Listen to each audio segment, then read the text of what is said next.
Assalamualaikum warahmatullahi wabarakatuh.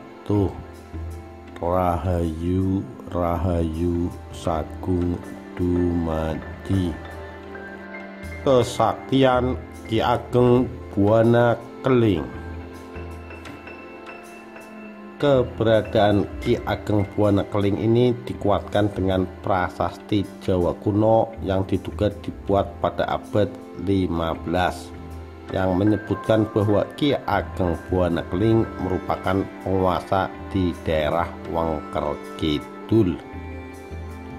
Arti dari prasasti tersebut adalah dahulu ada seorang pendekar ternama bernama Buwono Keling yang telah mencapai kesempurnaan dalam ilmu kebatinan dan kekebalan, seorang guru di antara orang bijaksana, dan beliau inilah yang menjadi perintis dan pemakarsa daerah sekitarnya.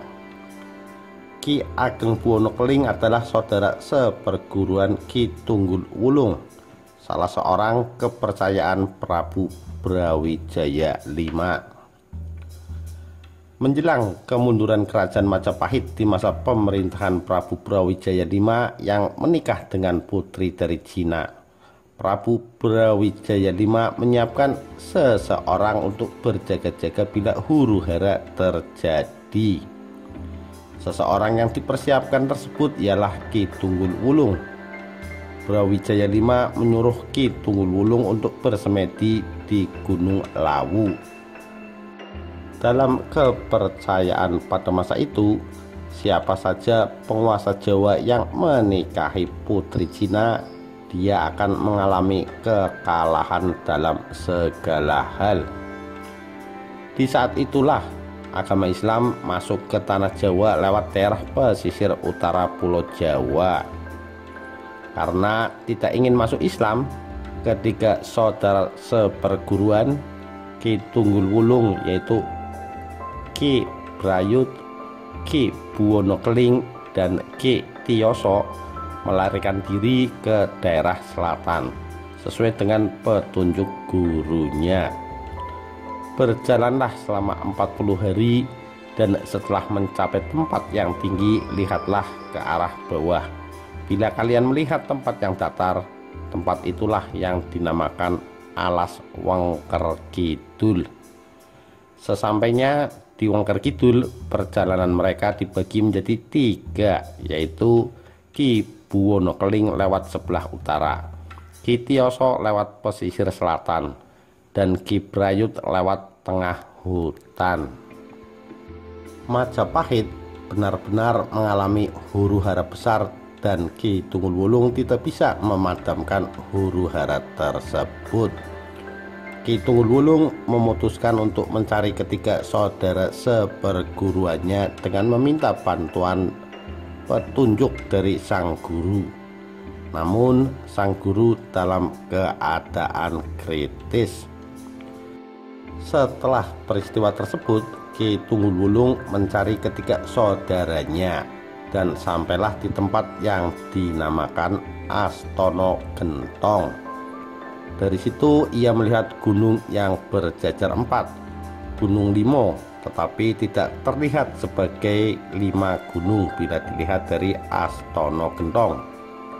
Dikisahkan bahwa akhirnya Ki Tunggul Wulung membuka lahan atau bebet alas di sekitar lereng Gunung Limo, salah satu dari gugusan gunung yang berjumlah 5 merupakan tempat untuk bertapa atau bersemedi. Kegoncangan masyarakat Wengker Kidul di bawah pemerintahan Ki Ageng Buwono Keling di pesisir selatan terjadi setelah datangnya mubalik Islam dari Kerajaan Demak Bintaro yang dipimpin oleh Ki Ageng Petung atau Raden Jaka Delik dan Ki Geseng, Ki Ageng Posong atau Raden Jaka Puring atau Mas Ampok Boyo, dan sahabat mereka Syekh Maulana Mahribi yang meminta kepada Ki Ageng Buwono Keling beserta semua rakyat di Wengker Selatan untuk mengikuti atau memeluk ajaran Islam. Namun setelah Ki Ageng Buwono Keling menolak dengan keras dan tetap tidak menganut agama baru yaitu agama Islam, maka tanpa dapat dikendalikan lagi terjadilah peperangan antara kedua belah pihak. Peperangan antara penganut agama Hindu yang dipimpin oleh Ki Ageng Buwono Keling dengan penganut agama Islam yang dipimpin oleh Ki Ageng Petung, Ki Ageng Posong, dan Syekh Maulana Mahribi. Memakan waktu yang cukup lama karena kedua belah pihak memang terdiri dari orang-orang sakti. Namun akhirnya dengan keuletan dan kepandaian serta kesaktian para mubalik tersebut, peperangan itu dapat dimenangkan Ki Ageng Petung dan pengikut-pengikutnya setelah dibantu oleh prajurit dari Adipati Ponorogo yang pada waktu itu bernama Raden Bathara Katong, putra Brawijaya V. Dalam legenda sering disebutkan bahwa Ki Ageng Buwono Keling ini adalah seorang yang sakti mandraguna. Beliau tidak bisa mati meski dibunuh berkali-kali berkat ajian yang beliau miliki, yakni Pancasona. Akhirnya ditemukan juga kelemahan beliau. Ki Ageng Buwono Keling dibunuh, kemudian dipotong menjadi 3 bagian. Kemudian jenazahnya dimakamkan di 3 lokasi yang berbeda, di mana masing-masing dipisahkan oleh sungai. Demikian kisah kesaktian Ki Ageng Buwono Keling. Sekian, terima kasih. Wassalamualaikum warahmatullahi wabarakatuh.